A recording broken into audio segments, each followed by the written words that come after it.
Gate of ഗോസ്പലിലേക്ക് എല്ലാ പ്രേക്ഷകർക്കും സ്വാഗതം. പക എന്ന വിഷയത്തെക്കുറിച്ചാണ് ഇവിടെ പ്രസ്താവിക്കുന്നത്.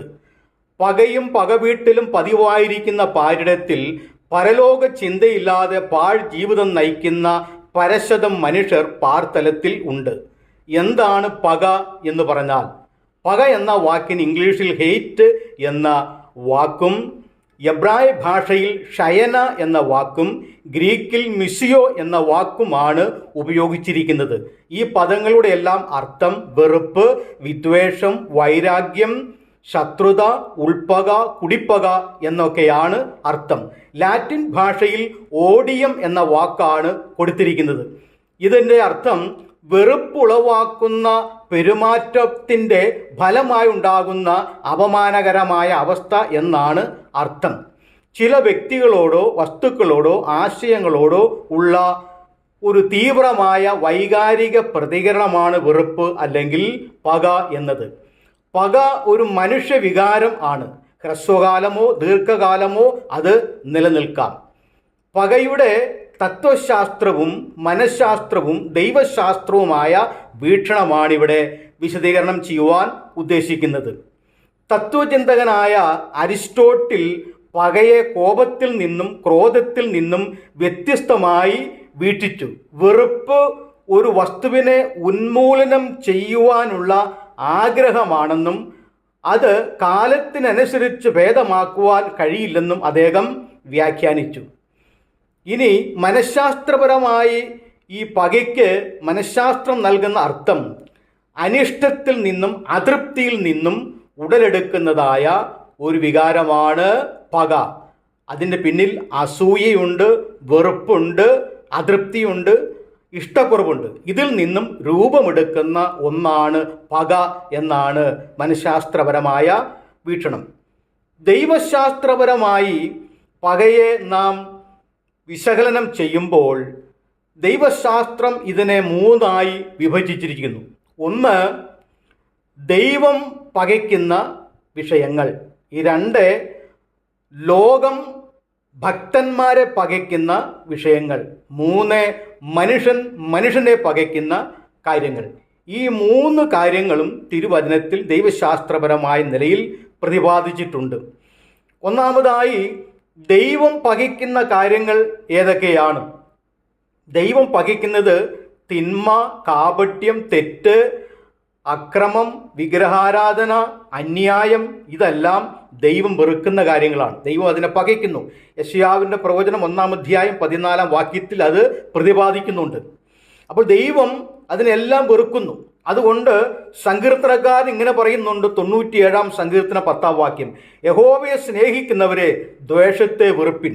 കാരണം ദൈവം ദോഷത്തെ സ്വീകരിക്കുന്നില്ല, ദൈവം അന്യായം സ്വീകരിക്കുന്നില്ല. തിന്മയും കാപട്യവും തെറ്റും അക്രമവും വിഗ്രഹാരാധനയെല്ലാം ദൈവം വെറുക്കുന്നു. അതുകൊണ്ട് ദൈവത്തെ സ്നേഹിക്കുന്ന ഒരു വ്യക്തിക്ക് ഇതൊന്നും ചെയ്യുവാനായിട്ട് പാടില്ല. ദൈവം അവയെല്ലാം വെറുക്കുന്നു.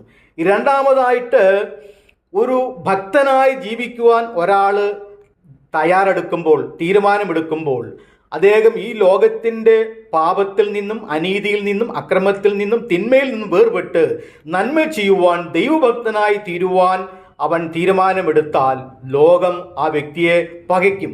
അതാണ് ദൈവശാസ്ത്രം പറയുന്ന രണ്ടാമത്തെ വിഭാഗം. എന്നാൽ നിങ്ങൾ ലോകക്കാരായിരിക്കാതെ ഞാൻ നിങ്ങളെ ലോകത്തിൽ നിന്ന് തിരഞ്ഞെടുത്തത് കൊണ്ട് ലോകം നിങ്ങളെ പകയ്ക്കുന്നു. യോഹന്നാന്റെ സുവിശേഷം 15-ാം അധ്യായം 19-ാമത്തെ വാക്യം യേശു ക്രിസ്തു പ്രസ്താവിച്ചതായ കാര്യമാണല്ലോ. ഒരുവൻ ലോകത്തിൽ നിന്ന് വേർപെട്ട് ദൈവത്തോട് ചേർന്ന് ജീവിക്കുവാൻ തീരുമാനമെടുക്കുമ്പോൾ ലോകം ആ ഭക്തനെ പകയ്ക്കും, വെറുക്കും എന്നാണ് കർത്താവ് പറഞ്ഞിരിക്കുന്നത്.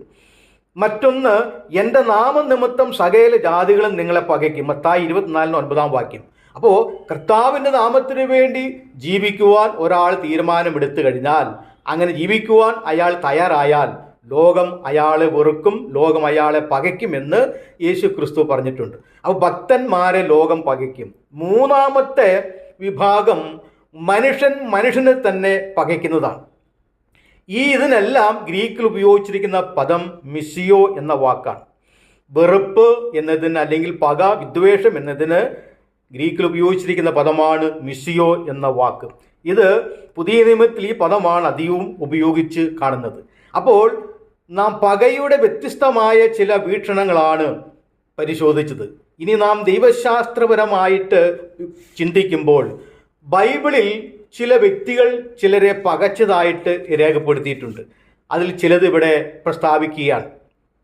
സഹോദരന്മാർ ജോസേപ്പിനെ പകച്ചു.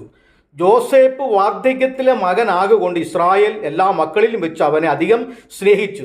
അപ്പൻ തങ്ങളെ എല്ലാവരേക്കാളും അവനെ അധികം സ്നേഹിക്കുന്നു എന്ന് അവൻ്റെ സഹോദരന്മാർ കണ്ടിട്ട് അവനെ പകച്ചു. അവനോട് സമാധാനമായി സംസാരിപ്പാൻ അവർക്ക് കഴിഞ്ഞില്ല. ഉൽപ്പത്തി പുസ്തകം 37-ാം അധ്യായം 34-ാമത്തെ വാക്യം. ജോസേപ്പ് അപ്പൻ്റെ സ്നേഹവാചനമായി മാറിയതുകൊണ്ടും തങ്ങളോടുള്ള അപ്പൻ്റെ സ്നേഹത്തിന് കുറവ് വന്നതുകൊണ്ടും ഉണ്ടായ അസൂയയും വെറുപ്പുമാണ് സഹോദരന്മാർ ജോസേപ്പിനെ പകച്ചതിന് കാരണം. നിസ്വാർത്ഥന്മാരായി ജീവിക്കാതെ സ്വാർത്ഥന്മാരായ സഹോദരന്മാർ ജോസേപ്പിന് വെറുത്തുവെങ്കിലും ഈ പകയ്ക്കൽ പിന്നീട് അവർക്ക് ഗുണകരമായി ഭവിച്ചു എന്നാണ് ചരിത്രം നമ്മെ പഠിപ്പിക്കുന്നത്. ജോസേപ്പിനും അവൻ്റെ സഹോദരന്മാർക്കും അവരുടെ സമൂഹത്തിനും വലിയ അനുഗ്രഹമായി തീർന്നു ജോസേപ്പിനെ അവർ പകച്ചത് നിമിത്തം.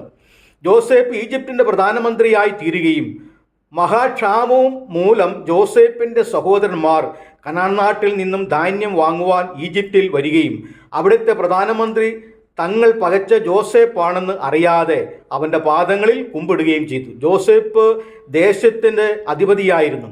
അവൻ തന്നെയായിരുന്നു ദേശത്തിലെ സകല ജനങ്ങൾക്കും ധാന്യം വിറ്റത്. ജോസേപ്പിൻ്റെ സഹോദരന്മാരും വന്ന് അവനെ സാഷ്ടാംഗം നമസ്കരിച്ചു. ഉൽപ്പത്തി പുസ്തകം 42-ന്റെ 5-6 വാക്യങ്ങൾ. തന്നെ പകച്ച സഹോദരങ്ങളോട് പകയും വൈരാഗ്യവും വിദ്വേഷവും ജോസേപ്പിനുണ്ടായിരുന്നില്ല.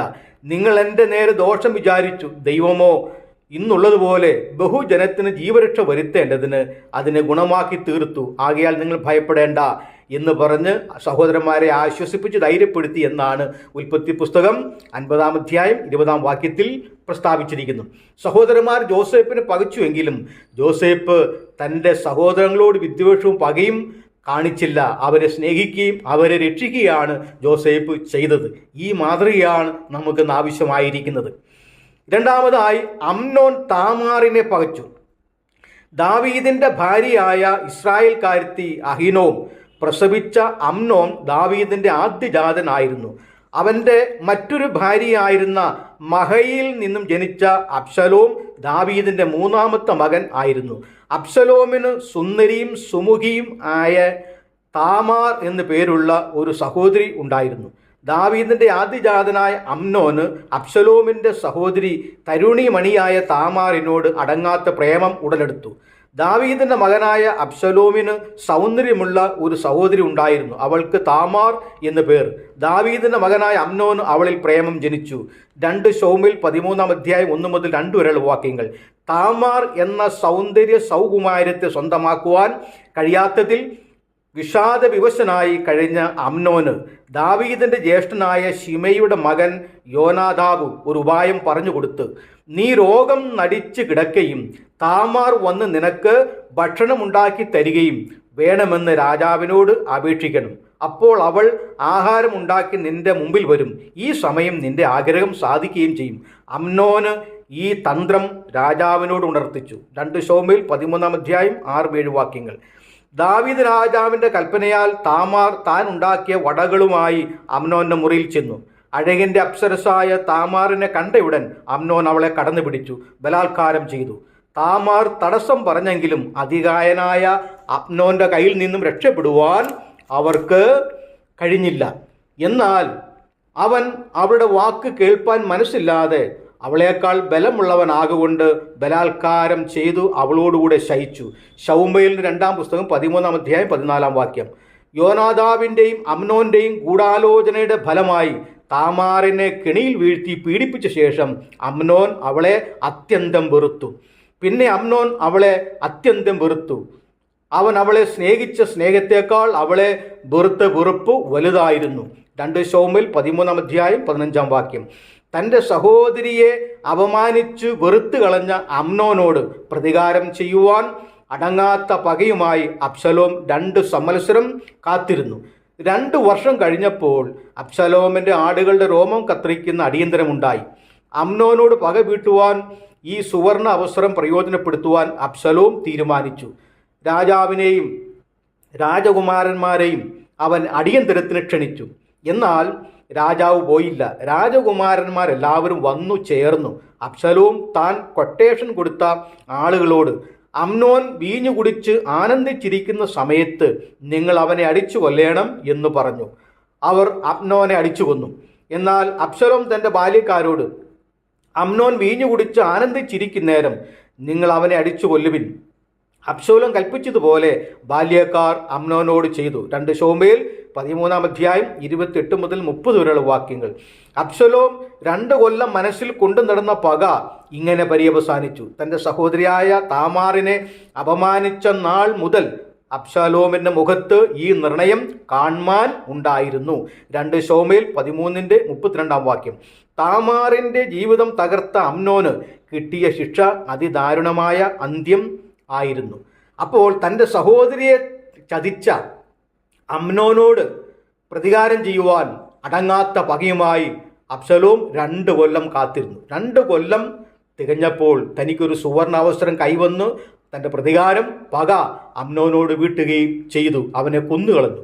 പല കൊലപാതകങ്ങളും തൻ്റെ ചരിത്രം പരിശോധിക്കുമ്പോൾ അതിൻ്റെ എല്ലാം പിന്നിൽ കടുത്ത വൈരാഗ്യവും വെറുപ്പും വിദ്വേഷവും പകയും ഉണ്ടായിരുന്നതായി ഇന്നും നമുക്ക് കാണുവാനായിട്ട് കഴിയുമല്ലോ.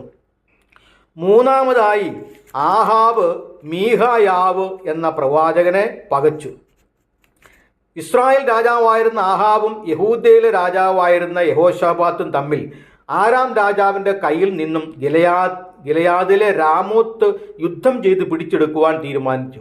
യുദ്ധം ജയിക്കുമോ തോൽക്കുമോ എന്നറിയാൻ ദൈവത്തിൻ്റെ പ്രവാചകന്മാരിലൂടെ ദൈവത്തോട് ആലോചന ചോദിക്കണമെന്ന് യഹോശാഫാത്ത് ആഹാബിനോട് പറഞ്ഞു. അപ്പോൾ ആഹാബിനെ അനുകൂലിക്കുന്ന 400 പ്രവാചകന്മാർ മുൻപോട്ട് വന്നു, നിങ്ങൾ പുറപ്പെടുക, നിശ്ചയമായും ജയിക്കുമെന്ന് പ്രവചിച്ചു. എന്നാൽ ഈ പ്രവചനത്തിൽ തൃപ്തനാകാതിരുന്ന യഹോശാഫാത്ത് യഹോവയുടെ പ്രവാചകന്മാരായി ഇനി ആരെങ്കിലും ഉണ്ടോ എന്ന് ആഹാബിനോട് ചോദിച്ചു. എന്നാൽ യഹോശാഫാത്ത്, ഇനി ഒരുത്തനുണ്ട്, നാം യഹോവയോട് അരുളപ്പാട് ചോദിക്കേണ്ടതിന് യഹോവയുടെ പ്രവാചകനായിട്ട് ഇവിടെ ആരുമില്ലയോ എന്ന് ചോദിച്ചു. അതിന് ഇസ്രായേൽ രാജാവ് യഹോശാഫാത്തിനോട്, നാം യഹോവയോട് അരുളപ്പാട് ചോദിപ്പാൻ തക്കവണ്ണം ഇനി ഇമ്ളയുടെ മകനായ മീഖയാവ് എന്നൊരുത്തനുണ്ട്. എന്നാൽ അവൻ എന്നെക്കുറിച്ച് ഗുണമല്ല ദോഷം തന്നെ പ്രവചിക്കുന്നു. അതുകൊണ്ട് എനിക്ക് അവനോട് ഇഷ്ടമില്ല എന്ന് പറഞ്ഞു. രാജാക്കന്മാരുടെ 1-ാം പുസ്തകം 22-8 വാക്യം. എനിക്ക് അവനോട് ഇഷ്ടമില്ല എന്നതിന് ഇംഗ്ലീഷിൽ കൊടുത്തിരിക്കുന്നത് ബട്ട് ഐ ഹേറ്റ് ഹിം എന്നാണ്. എന്നാൽ ഞാൻ അവന് വെറുക്കുന്നു എന്നാണ് അതിൻ്റെ അർത്ഥം. മീഖായാവ് സത്യം പ്രവചിച്ചിരുന്നത് കൊണ്ടും ആഹാബിൻ്റെ പാപങ്ങളെ ചൂണ്ടിക്കാണിച്ചിരുന്നത് കൊണ്ടും ആണ് ആഹാബ് പ്രവാചകനെ പകയ്ക്കുവാൻ ഉണ്ടായ കാരണം.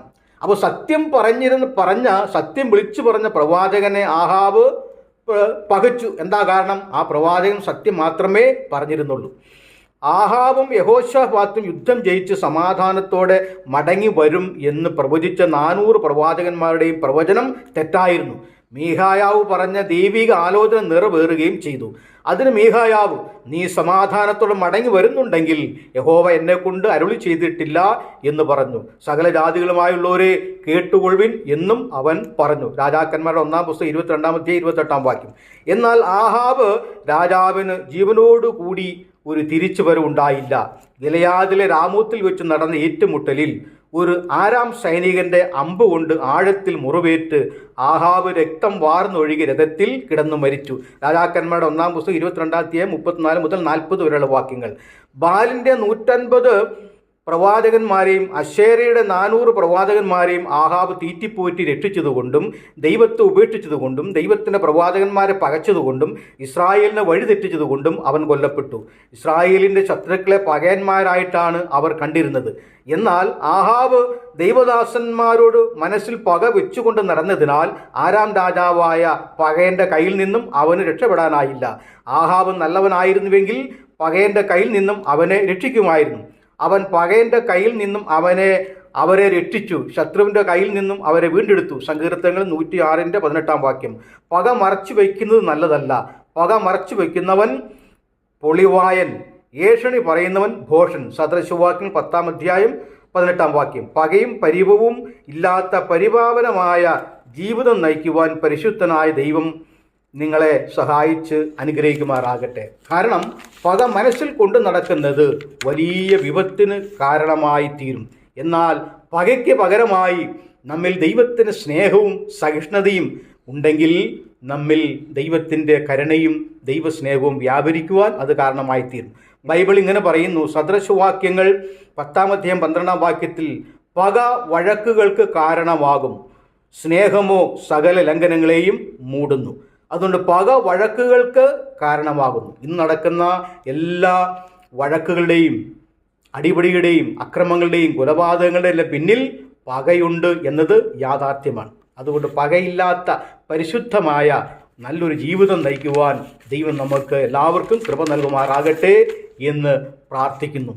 യൂദായുടെ ലേഖനത്തിൽ നാം ഇങ്ങനെ വായിക്കുന്നു, ജഡത്താൽ കറ പിടിച്ച അങ്കി പോലും പകച്ച് ചിലർക്ക് ഭയത്തോടെ കരുണ ചെയ്യുവിൻ. യൂദായുടെ ലേഖനം 23-ാം വാക്യം. അതുകൊണ്ട് മറ്റുള്ളവരോട് നാം പക വെച്ചുകൊണ്ടിരിക്കുകയല്ല, അവരോട് കരുണ ചെയ്യുവാൻ, ചിലരെ രക്ഷിച്ചെടുക്കുവാൻ, ജഡത്താൽ കറ പിടിച്ച അങ്കി പോലും പകച്ചുകൊണ്ട് ചിലർക്ക് ഭയത്തോടെ കരുണ കാണിക്കുവാൻ നമുക്ക് കഴിയണം. അതുകൊണ്ട് പക പാപമാണ്.